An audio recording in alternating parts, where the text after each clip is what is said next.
Hello dear students. Last class में हमने topic पढ़ा था अर्थमेटिक प्रोग्रेशन, मतलब सीक्वेंस एंड सीरीज स्टार्ट किया था और उसमें हमने एपी पढ़ा था, अर्थमेटिक प्रोग्रेशन। अब नेक्स्ट टॉपिक स्टार्ट करते हैं ज्योमेट्रिक प्रोग्रेशन, जीपी। उसी का कंटिन्यू पार्ट है ये, पार्ट 2 ज्योमेट्रिक प्रोग्रेशन। अब देखिए ज्योमेट्रिक प्रोग्रेशन हम किसको बोलते हैं? ज्योमेट्रिक प्रोग्रेशन बोलते हैं कंटिन्यूअस, जैसे सपोज एक टर्म है कंटिन्यूअस, एक फिक्स नंबर से मल्टीप्लाई करके जो आगे बढ़ती रहती है सीरीज। जैसे सपोज मैं किसी सीरीज का कोई फर्स्ट टर्म बोल रहा हूँ और अब इसमें कंटिन्यू एक फिक्स नंबर से मैं मल्टीप्लाई करता जा रहा हूँ। सपोज मैं इसमें आर से मल्टीप्लाई कर रहा हूँ तो ये हो जाएगा ए आर। अब इसमें अगेन आर से मल्टीप्लाई कीजिए तो ये हो जाएगा ए आर स्क्वायर। इसमें अगेन आर से मल्टीप्लाई कीजिए ए आर क्यूब। तो यहाँ पे मैं मल्टीप्लाई करता जा रहा हूँ फिक्स नंबर आर से, तब ये वाली जो सीरीज बन रही है इसी को हम बोलते हैं ज्योमेट्रिक प्रोग्रेशन। अब जो है सिंपल एक एग्जांपल मैं बोल रहा हूँ, कोई फर्स्ट टर्म मैंने लिया 3। अब इसमें एक फिक्स नंबर 2 से आप मल्टीप्लाई करते जाइए। जैसे 2 से मल्टीप्लाई करेंगे तो ये कितना आएगा 6। अब इसमें 2 से मल्टीप्लाई कीजिए हो जाएगा 12। इसमें 2 से मल्टीप्लाई कीजिए ये हो जाएगा 24। अब ये टाइप की जो सीरीज चल रही है that is GP, geometric progression. तो ज्योमेट्रिक प्रोग्रेशन क्या है कि जो इस टाइप से चलती है, जो कंटिन्यूअस एक फिक्स कांस्टेंट से मल्टीप्लाई होके आगे बढ़ती है। तो इसमें फर्स्ट टर्म था 3 और मैं एक फिक्स नंबर से मल्टीप्लाई करता जा रहा हूँ 2 से। हर एक नंबर में इसमें 2 से मल्टीप्लाई किया, या ऐसा कह सकते हैं इसका डबल ये, इसका डबल ये, इसका डबल ये।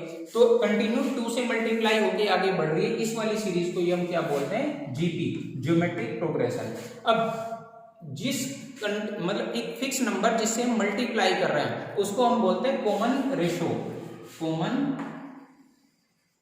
रेशो।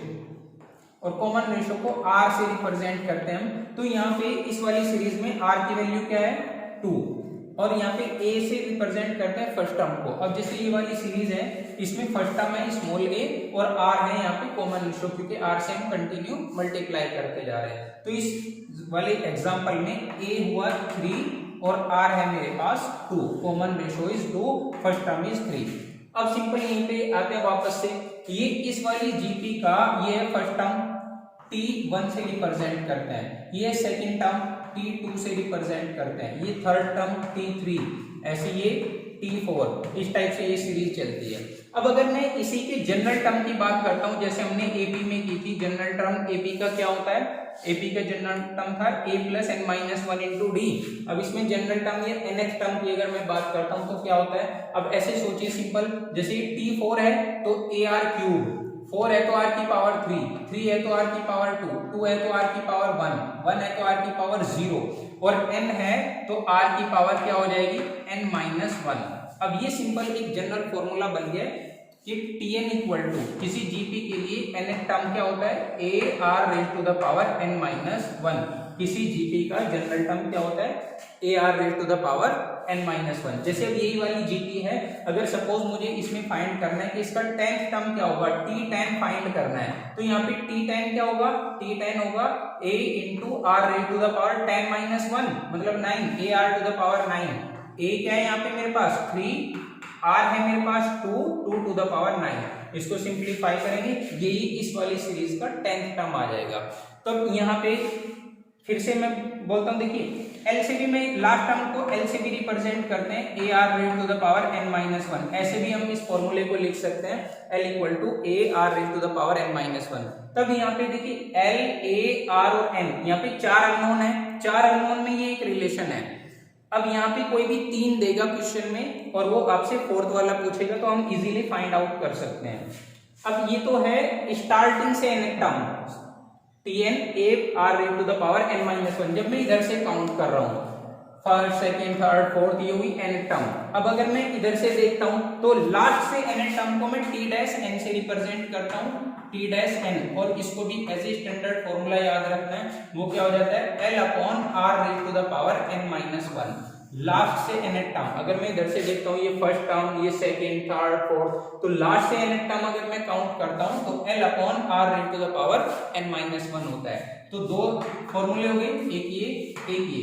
और इन्हीं दोनों से रिलेटेड एक और इम्पोर्टेंट बात, वो क्या कि अब अगर मैं इन्हीं दोनों रिलेशंस की मल्टीप्लाई कर देता हूँ Tn into T dash n, इन्हीं दोनों की मल्टीप्लाई करता हूं तो ये होगा L upon r raise to the power n minus one into a r raise to the power n minus one, ये r to the power n minus one cancel, तो Tn into T dash n equal to a into l. एक ये important relation है, वो क्या है कि किसी जीपी का स्टार्टिंग से एन टर्म और लास्ट से एन टर्म का प्रोडक्ट, स्टार्टिंग से एन टर्म लास्ट से एन टर्म का जो प्रोडक्ट होता है वो हमेशा फर्स्ट टर्म और लास्ट टर्म के प्रोडक्ट के इक्वल होता है। ये हमेशा यूज होगा। देखिए सिंपल, जैसे मैं लिखता हूं कोई एक जीपी 1 2 2 टू जा 4 8 16 64, ये मैंने कोई एक जीपी लिखी। अब इसमें देखना फर्स्ट टर्म और लास्ट टर्म का जो प्रोडक्ट है वो 64। अब स्टार्टिंग से सेकंड और लास्ट से सेकंड टर्म का प्रोडक्ट देखिए वो 64। स्टार्टिंग से थर्ड लास्ट से थर्ड टर्म का प्रोडक्ट देखिए 64। स्टार्टिंग से फोर्थ लास्ट से फोर्थ टर्म का प्रोडक्ट देखिए मींस 8 इंटू 8 वो कितना आ जाएगा, वो भी 64। स्टार्टिंग से फिफ्थ 1 2 3 4 5, स्टार्टिंग से फिफ्थ और लास्ट से फिफ्थ 1 2 3 4 5, ये इन दोनों का प्रोडक्ट देखिए 64। तो मींस स्टार्टिंग से एन तो लास्ट से एन टर्म का प्रोडक्ट हमेशा 64, मतलब फर्स्ट टर्म और लास्ट टर्म के प्रोडक्ट के इक्वल होता है हमेशा। देखिए तो कि कोई जीपी अगर मुझे गिवन है तो उसका कॉमन रेशो आर मैं कैसे लिख सकता हूं। एक ये और इंपॉर्टेंट बात, जीपी क्या है मेरे पास, जीपी है ए आर स्क्वायर, इस टाइप की सीरीज को जीपी बोलते हैं। अब यहाँ पे आर क्या है, कॉमन रेशो, और आर मैं कैसे फाइंड करता हूँ, आर देखना कैसे आएगा, इसको मैं इससे डिवाइड कर दूं तो आर आ जाएगा, ए आर अपॉन ए करेंगे तो आर रह जाएगा, मीन्स T2 बाई T1 से आर आएगा। या मैं इसको इससे डिवाइड कर दूं, T3 को इससे डिवाइड कर दें T2 से तो भी आर आ जाएगा, या T4 को डिवाइड कर दें T3 से, मीन्स आर फाइंड करने के लिए कोई भी टर्म पकड़ो उससे जस्ट पहले वाली से उसको डिवाइड कर देंगे तो कॉमन रेशो आ जाता है। अब मेरे पास एक बेसिक एग्जांपल देखिए क्या है कि which term of the series this is 256, ये कोई सीरीज है 1/4 माइनस 1/2 प्लस 1 फिर माइनस, इस टाइप से ये सीरीज चलती जा रही है। ये पूछना चाह रहा है which term of the series this is 256, इस सीरीज की कौन सी टर्म 256 होगी। मैंने सपोज कर लिया कि nth टर्म 256 होगी, मींस n की वैल्यू मुझे यहाँ पे फाइंड करनी है। अब इस सीरीज में मुझे a तो पता है, here a equal to 1/4 first term, r क्या होगा common ratio, second term upon first term, second term है माइनस 1/2, फर्स्ट टर्म है 1/4, इसको डिवाइड करेंगे तो ये कितना रह जाएगा -2। l लास्ट टर्म, ये पूछना है कौन सी टर्म 256 है, मींस लास्ट टर्म यहाँ पे सपोज कर लेते हैं 256, तो l इक्वल टू 256 और n फाइंड करना है। अब मेरे पास सिंपल फॉर्मूला जो अभी हमने पढ़ा था l equal to AR to the power n-1, ये हम अप्लाई करते हैं। l है मेरे पास 256, a मेरे पास 1/4, r की value -2 to the power n-1। अब मैं इसको सिंप्लीफाई करूंगा, इसको 2 टू द पावर 8 लिख सकता हूं, 4 को इधर लेके आएंगे 2 स्क्वायर, ये -2 टू द पावर n-1, ये होगी 2 टू द पावर 10, और इसको मैं -2 टू द पावर 10 भी लिख सकता हूं क्योंकि बात एक ही है, बेस सेम करना है मुझे, -2 टू द पावर n-1। तब कंपेयर करेंगे तो n की वैल्यू कितनी आ जाएगी, मतलब 10 इक्वल टू n-1 इक्वेट करेंगे तो n की वैल्यू यहाँ से मिल जाएगी 11। तो एक बेसिक एग्जांपल, मतलब सिंपल यहाँ पे मुझे अगर ये चार अननोन है L, A, R और N, कोई भी तीन अगर पता है तो मैं फोर्थ वाला फाइंड कर सकता हूँ इजीली इस वाले फॉर्मूले को अप्लाई करके। तो ऐसे बेसिक टाइप के क्वेश्चन आपको कर लेना है ये इससे रिलेटेड। देखिए अब एक इंपॉर्टेंट नोट की बात करते हैं, क्या है नोट, देखिए in general if PQR are in AP, PQR कोई तीन टर्म है, PQR are in AP, then TP, TQ, TR of a GP are also in GP। ये एक इंपॉर्टेंट बात है कि जनरली कोई PQR तीन टर्म अगर AP में है तब PH, QH, R term of a GP का PH टर्म, QH और R टर्म भी GP में होगा। मींस ये ऐसा कहना चाह रहे हैं अगर सपोज ये एक GP है और आप इसका सेकेंड टर्म, ये थर्ड टर्म पकड़ रहे हैं, third fifth seven, third fifth seven, 3 5 7, ये AP में है, AP में। अब अगर मैं केवल इन तीन टर्म की बात करता हूं और ये कंप्लीट सीरीज एक GP है, तब ये तीनों टर्म भी अगर मैं देखता हूं तो GP में रहेंगी। 3 5 7 देखिए, या आप ऐसा देख सकते हैं फर्स्ट, इसके बाद सपोज ये 1 2 3 4 5 6 ये एक जीपी चलती जा रही है। आप इसकी सेकंड टर्म पकड़ रहे हैं, सपोज सेकंड के बाद आप पकड़ रहे हैं 5 सेकंड 5 8 2 5 8 ये किसमें है? एपी में। 2 5 8 एपी में है, लेकिन ये पूरी सीरीज क्या है? एक जीपी। अब 2 5 8 एपी में है और ये पूरी एक जीपी है, तो इसका मतलब क्या है? इस जीपी की सेकेंड फिफ्थ और एथ टर्म अगर मैं देखता हूं तो ये भी किसमें होंगी? जीपी में रहेगी। मींस T2 T5 और T8 अगर मैं इनकी बात करता हूं तो ये एक जीपी ही बनाएगी अगेन। ये है इसका मीनिंग नोट का। अब एक एग्जांपल देखते हैं, ये क्या कह रहे हैं? The 4th 10th and 16th term of a GP are x y z respectively. 4th 10th 16th का मतलब 4 10 और 16 एपी में है, तो ये क्या कह रहे हैं कि अगर ये किसी जीपी की टर्म एक्स वाई जेड है, 4th तो है एक्स, 10th है वाई, 16th है जेड, तो प्रूव करना है कि x y z also in GP, ये भी जीपी में होंगे, ये हमें प्रूव करना है। तो अब इसके लिए देखिए किस टाइप से करेंगे। यहाँ पे गिवन क्या है मुझे? 4th टर्म है x, मींस T4 है x, T10 y, T16 z, ये 3 टर्म। T अगर सपोज उस जीपी का फर्स्ट टर्म में कॉमन रेशो r सपोज कर लेता हूं तो T4 को मैं क्या लिखूंगा? AR cube equal to x, T10 को क्या लिखेंगे? AR power 9 equal to y, T16 फॉर्मूले से AR power 15 equal to z। ये 3 टर्म मिली मुझे। अब देखना जरा, यहाँ पे अगर मैं देखता हूं x इंटू जेड की बात करते हैं, x और z की मल्टीप्लाई करते हैं। x है मेरे पास AR cube into AR power 15, या आप जीपी में देखने के लिए ऐसा भी कर सकते हैं, ये 3 टर्म जीपी में है तो y अपॉन x मींस इसको इससे डिवाइड कीजिए और z अपॉन y इसको इससे डिवाइड कीजिए। दोनों बातें अगर सेम आ जाती है that means common ratio equal ratio है इनका, दैट मींस जीपी में है ये। अब इसको आप इससे डिवाइड कीजिए, ये है AR power 9 upon AR cube, कितना आएगा ये सिंप्लीफाई करके? R power 6। बिल्कुल सेम यहाँ पे देखते हैं, ये है AR पावर 15 और ये AR raise to the power 9, इसको सिंप्लीफाई करेंगे R पावर 6 अगेन, तो दोनों इक्वल है, मींस ये 3 x y और z आर इन जीपी, यही हमें शो करना है। तो ये एक इंपॉर्टेंट नोट है, इसको ध्यान रखना है। थोड़ा सा और आगे बढ़ते हैं इसी में कि जीपी में अगर सपोज कभी भी आपको 3 टर्म लेट करनी हो, 3 टर्म हम जनरली ऐसे लेट करते हैं, टू लेट 3 टर्म्स,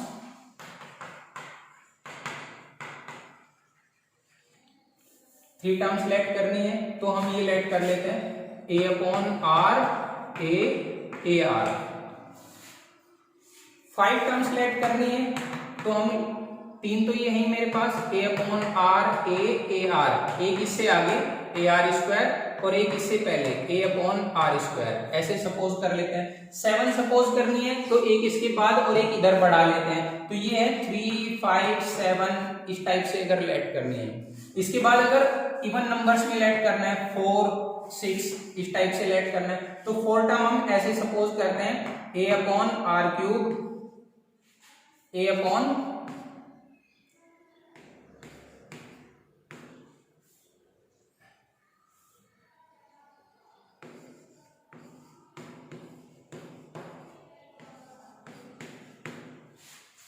4 टर्म अगर सपोज करनी है तो इस टाइप से हम सपोज कर सकते हैं a upon R cube a upon R AR cube. 6 अगर सपोज करनी है तो एक इससे पहले a अपॉन R पावर 5, बाकी ये 4 सेम और AR पावर 5, इस टाइप से सपोज कर लेते हैं।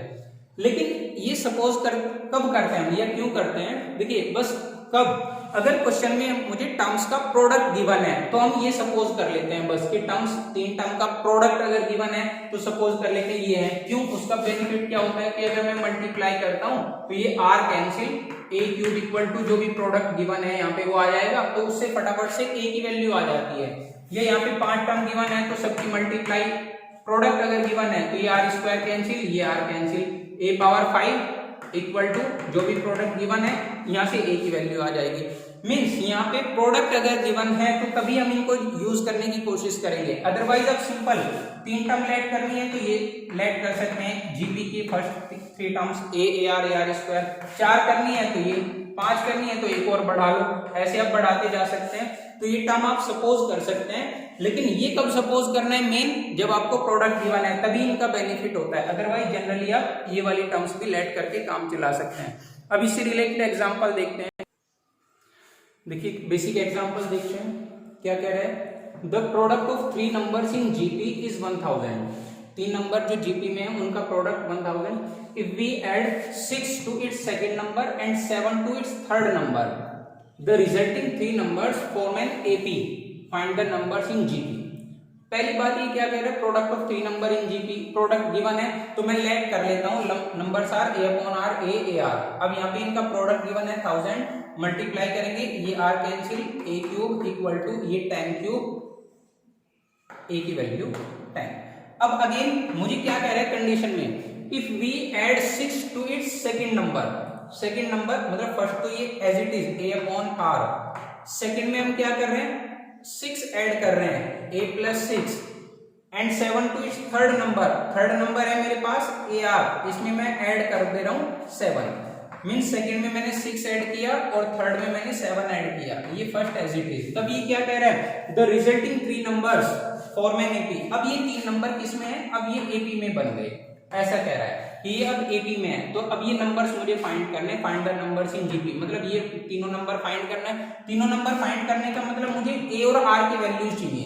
अब ए की वैल्यू तो मेरे पास आ गई, आर की वैल्यू और चाहिए। वो क्या बोल रहे हैं, ये 3 नंबर एपी में है। एपी में 3 नंबर होने का मतलब देखिए लास्ट हमने पढ़ा था एपी में, if a b c are in AP then 2b equal to हम क्या लिख सकते हैं, ए प्लस सी, इसका double equal to first plus third, ऐसा लिख सकते हैं। तो सेम यहाँ पे ये 3 नंबर एपी में है, तो मीन्स मैं यहाँ पे क्या लिख सकता हूँ, twice of a plus 6 equal to a upon r plus a r plus 7। अब ये एक इक्वेशन बनी, यहाँ से इसको थोड़ा सा r से एलसीएम लेंगे, मल्टीप्लाई करेंगे, ये हो जाएगा 2r into a plus 6 equal to a plus a r square plus 7r। A की वैल्यू ऑलरेडी मेरे पास 10 है, पुट अप कर लेते हैं, 10 और 6 16 into 2 32r equal to 10 plus 10r square plus 7r। अब ये क्वाड्रेटिक बन गई, क्या बन जाएगी ये 10r square minus 7 minus 32 minus 25r plus 10 equal to 0। अब इस क्वाड्रेटिक को सिंपल सॉल्व कर लेना है, 5 से डिवाइड कर देंगे तो ये बन जाएगा 2r स्क्वायर माइनस 5r और प्लस 2 इक्वल टू 0। एक क्वाड्रेटिक बन गई, फैक्टराइज करेंगे, फैक्टर क्या हो जाएंगे 2r माइनस 1 और r माइनस 2 इक्वल टू 0, ये इसके फैक्टर हो जाएंगे। अब r की वैल्यू कितनी आएगी, r की वैल्यू 1/2 या r की वैल्यू 2। अब ये दो केस r के a और r मुझे पता चल गए, यहाँ पे वैल्यू पुट अप कर दीजिए तो नंबर क्या हो जाएंगे a upon r means 10 upon 1 upon 2 means 20, फिर ये a 10 और a r मीन्स इन दोनों की मल्टीप्लाई 5, तो ये 3 नंबर ये हैं। और r की वैल्यू अगर मैं ये 2 लेता हूं तो a upon r means 10 upon 2 means 5, दूसरा है a मीन्स 10 और थर्ड क्या होगा a r मीन्स 10 इंटू 2 20। तो ये है वो 3 नंबर 5 10 20 या 25 10, एक ही बात है। तो मीन्स दोनों से आंसर पे इफेक्ट नहीं पड़ेगा, बस ऑर्डर चेंज हो जाएगा। तो ये है वो 3 नंबर जो जीपी में है, इनका प्रोडक्ट अगर मैं देखूंगा तो 1000 आएगा। और दूसरी बात कि ये क्या बोल रहा था कि अगर इसके सेकेंड टर्म में आप 6 और थर्ड टर्म में 7 ऐड कर देते हैं, इधर देख 20, इसमें आप 6 ऐड कर देते हैं तो ये 16 और इसमें आप 7 ऐड कर देते हैं 12। अब ये क्या दिखाई दे रहा है एपी, और ऐसे ही इधर भी हो जाएगा ये, तब ये एपी में बन जा रहे हैं क्योंकि इनका डिफरेंस कितना दिखाई दे रहा है 4 का। तो नंबर से रिलेटेड अगर आपको प्रोडक्ट गिवन है तो आप इस टाइप से नंबर एज्यूम करके सिंप्लीफाई कर सकते हैं। इसके बाद थोड़ा सा आगे बढ़ते हैं, sum of n terms. Sum of n terms, GP की एन टर्म्स का सम एस एन से रिप्रेजेंट करते हैं और फॉर्मूला क्या होता है a into r raise to the power n minus 1 upon are minus 1। ये स्टैंडर्ड फॉर्मूला हम यूज करते हैं इन टर्म्स के लिए, या हम ऐसे भी कर सकते हैं a into 1 minus r to the power n upon 1 minus r. ये दो फॉर्मूले हम यूज करते हैं सम ऑफ एन टर्म्स के लिए। ये तब यूज कर लेते, जनरली बात एक ही है, लेकिन ऐसा हम तब यूज कर लेते हैं जब कॉमन रेशो 1 से ज्यादा हो, और ऐसा तब यूज करते हैं जब कॉमन रेशो 1 से कम हो। तो ये दो फॉर्मूले मेन याद रखने। दूसरा, ये तो तब है जब मुझे ए और आर गिवन हो, लेकिन अगर लास्ट टर्म गिवन है मुझे सम फाइंड करने के लिए, तो भी फॉर्मूला एक बनता है इसका, L R minus A upon are minus 1, या उसका उल्टा भी लिख सकते हैं a minus L R upon 1 minus R. Condition वही, ये तब यूज करना है जब r ग्रेटर देन 1, ये r लेस देन 1। बात दोनों की सेम ही है, बस ये r ग्रेटर देन 1 है तो पहले रख लेना है इधर r, बाद में 1, ऐसे इधर 1 से लेस है तो पहले 1 रख लेना, मतलब इन टर्म को उल्टा कर देना है बस। और ऐसे ही इस वाले फॉर्मूले में है, ये तब यूज करना है जब मुझे लास्ट टर्म गिवन हो। तो ये बेसिक फॉर्मूले किसके लिए है? Sum of n terms find out करने के लिए। इससे रिलेटेड कुछ बेसिक एग्जांपल देखते हैं। देखिए इससे रिलेटेड दो बेसिक एग्जांपल, सम से रिलेटेड इवैल्यूएट। ये दो पार्ट है, फर्स्ट में 1 2 4 अप टू 11 टर्म्स तक मुझे सम फाइंड करना है। अब देखिए 11 टर्म्स तक सम फाइंड करना है तो सिंपल, यहाँ पे a मुझे 1 पता है, r कैसे आएगा, इसको इससे डिवाइड करेंगे, r की वैल्यू 2, 11 टर्म्स तक तो n 11। तो सिंपल मैं फॉर्मूला अप्लाई कर सकता हूँ, Sn इक्वल टू, जब मुझे a r और n पता है तो a into R to the power n minus 1 upon r minus 1, put up करेंगे, सिंप्लीफाई करेंगे तो ये आंसर आ जाएगा। बिल्कुल सेम सेकंड पार्ट में यहाँ पे क्या दे रहा है, इसको इवेलुएट करना है। अब यहाँ पे मुझे क्लियरली दिखाई दे रही है, ये भी जीटी है, जीटी है यहाँ पे फर्स्ट टर्म √2, और सेकंड टर्म मैं इसको इससे डिवाइड करूंगा तो माइनस √2 आएगा। या और थोड़ा सा सिंपल, आप इसको इससे डिवाइड कर दीजिए, ऐसे भी सोच सकते हैं, इसको -2 से डिवाइड करेंगे तो माइनस √2 r आ जाएगा। ये लास्ट टर्म यहाँ पे गिवन है इस बार, तो l की वैल्यू 64√2। अब यहाँ पे फॉर्मूला देखिए कौन सा अप्लाई करेंगे, यहाँ पे r नेगेटिव है, r नेगेटिव है और लास्ट टर्म वाला फॉर्मूला अप्लाई करना है, तो r लेस देन 1 के लिए मैं फॉर्मूला अप्लाई कर लूंगा, a minus L R upon 1 minus R. अब यहाँ पे सिंपली मतलब वैल्यूज पुट अप करेंगे, सॉल्व करेंगे, ये आंसर आ जाएगा। तो सम से रिलेटेड आप बेसिक क्वेश्चन इस टाइप से आप ट्राई कर सकते हैं। देखिए एक बेसिक एग्जांपल सम से रिलेटेड ही, ये कह रहा है how many terms of the GP this, ये एक जीपी है √3 3 3 √3 ऐसे चलती जा रही है, सम अप टू दिस, इस जीपी की कितनी टर्म्स का सम ये होगा। सम मतलब ये सिंपल बेसिक फॉर्मूला अप्लाई करेंगे हम ये, क्योंकि यहाँ पे a मुझे पता है √3, r क्या पता है, इसको आप इससे डिवाइड कर लीजिए, वो आ जाएगा √3, r की वैल्यू भी, और सम Sn ये हो जाएगा, n की वैल्यू मुझे फाइंड करनी है, पूछ रहा है हाउ मेनी टर्म्स, मतलब n फाइंड करना है। सिंपल बेसिक फॉर्मूला अप्लाई कीजिए, Sn ar to the power n minus 1 upon r minus 1, values put up करेंगे। अब यहाँ से सिंप्लीफाई करके n की वैल्यू आएगी, और सिंप्लीफाई भी ऐसे कर सकते हैं। देखिए यहाँ से इसमें से 13√3 कॉमन लीजिए, 13√3 कॉमन लेंगे, यहाँ से रह जाएगा 3√3, यहाँ से रह जाएगा +1 इक्वल टू, ये एज इट इज √3, इसको √3 पावर n को मैं लिख सकता हूँ 3 to the power n by 2, ये -1 अपॉन √3 माइनस 1, ये एज इट इज। अब यहाँ पे ये √3 कैंसिल, इससे मैं इधर मल्टीप्लाई करूंगा तो ये हो जाएगा 13 इंटू √3 माइनस 1, √3 + 1, 3 - 1 मतलब 2 रह जाएगा, equal to 3 to the power n by 2 -1, और ये कितना आ जाएगा 26 और +1 27, 27 को मैं लिख सकता हूँ 3 power 3 equal to 3 to the power n by 2। Compare करेंगे 3 equal to n by 2 means n की वैल्यू हो जाएगी 6, तो इसके 6 टर्म्स का सम ये वाला होगा।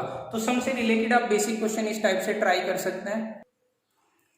देखिए दो और बेसिक टाइप के क्वेश्चन इसमें बनते हैं। एक तो ये कि find the sum of the term of the series to n terms, n terms तक ये दो टाइप के क्वेश्चन बनते हैं कि ये दो टाइप की सीरीज है, इनका n टर्म्स तक सम फाइंड करना है, 4 4 4 प्लस 4 4 4 प्लस ऐसे 4 4 4 4 ऐसे चलता जाएगा। तो इस टाइप की सीरीज की n टर्म्स का सम फाइंड करना है। या यहाँ पे ऐसे भी हो सकता है 3 3 3 3 3 3 या 9 9 9 9 9 9 ऐसे चलता जाएगा। और ऐसे ही पॉइंट में होती है एक सीरीज, जैसे 0.3 0.33 0.33, या ऐसे हो सकता है 0.2 0.22 0.22, कुछ भी उस सब सारे क्वेश्चन को सॉल्व करने का एक ही मेथड है। सबसे पहले हम फर्स्ट पार्ट टाइप को सॉल्व करने का देखते हैं। ये 4 4 4 4 4 4, यहाँ पे कुछ भी हो, जैसे 3 3 3 3 3 3 या 2 2 हो या 5 5, कुछ भी हो, सबसे पहले उसी को कॉमन ले लेना है। जैसे यहाँ पे 4 है तो 4 कॉमन लिया, इधर 1 11 101 100 11 ऐसे रहता चला जाएगा। अब यहाँ पे हमेशा 9 से मल्टीप्लाई डिवाइड कीजिए, हमेशा 9 से मल्टीप्लाई डिवाइड। इसका रीजन अभी पता चल जाएगा ऐसा क्यों कर रहे हैं। 9 से इसमें मल्टीप्लाई कीजिए, ये 4/9 को बाहर ही रखते हैं, 9 से मल्टीप्लाई करेंगे 999 999 ऐसे बनता जाएगा ये। इसके बाद ये 4/9 एज इट इज। अब इस 9 को देखिए मैं क्या लिख सकता हूँ 10 - 1, इसको लिख सकता हूँ 10 स्क्वायर मतलब 100 - 1, इसको 1000 मीन 10 क्यूब - 1, इस टाइप से लिख सकते। इसके बाद 4/9, अब देखिए 10 स्क्वायर 10 क्यूब, ये क्या बन रहा है जीपी। मैं इसको तो एक ब्रैकेट में ले लेता हूँ 10 + 10 स्क्वायर + 10 क्यूब प्लस इस टाइप से, और माइनस -1 इनको एक ब्रैकेट में ले लेते हैं, माइनस कॉमन ले लेते हैं बाहर, तो ये अंदर रह जाएगा 1 + 1 + 1 प्लस इस टाइप से n टर्म्स तक ये हो जाएगा।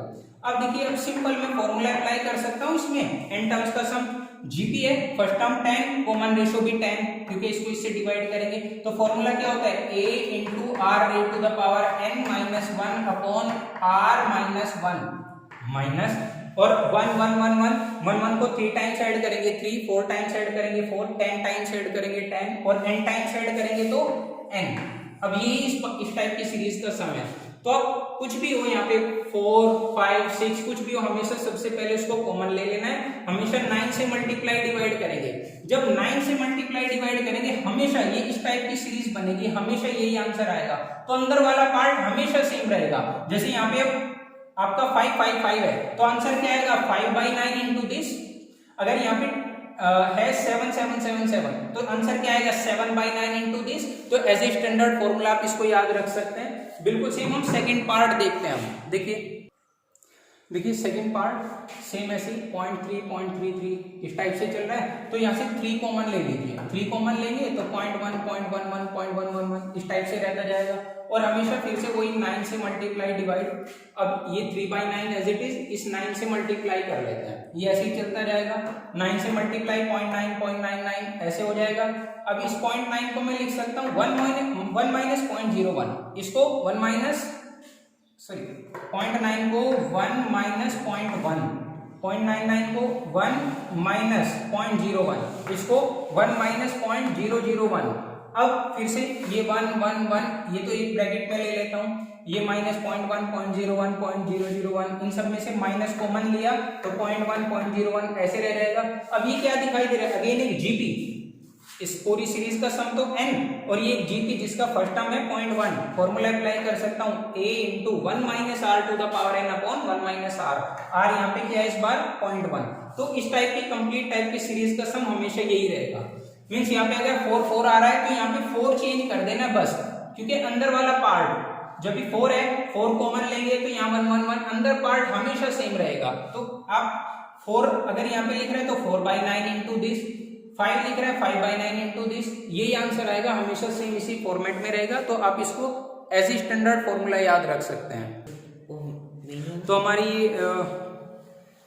लास्ट टॉपिक रहता है इसके बाद ज्योमेट्रिक मीन, वो नेक्स्ट वीडियो में हम डिस्कस करेंगे। अभी तक यहीं तक कंप्लीट करके आपको क्वेश्चंस ट्राई कर लेना इससे। Thank you.